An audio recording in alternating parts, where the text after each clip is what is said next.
Alright YouTube, so last night I saw the movie about magic, Now You See Me, Now You Don't. Great title, by the way. And I really enjoy the dynamics of the character, especially with the three new magicians who are big fans of the Horsemen, and later we see some other returning characters, but that'd be a spoiler, so I don't want to get into that too much.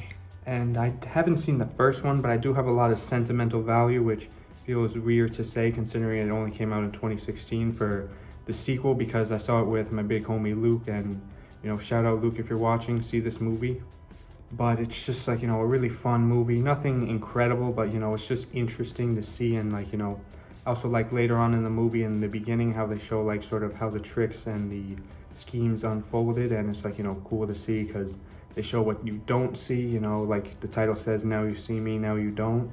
I also really like the characters, the new characters as well. They were interesting and had interesting and relatable dynamics, especially Charlie, who's also in the Detective Pikachu movie, played by the same guy who I was a big fan of in that movie, and I'm really hoping this means we get a Detective Pikachu too. Of course, although I haven't seen the first one, I know Isla Fisher was in it, and I'm glad she returned because her character was definitely very fun.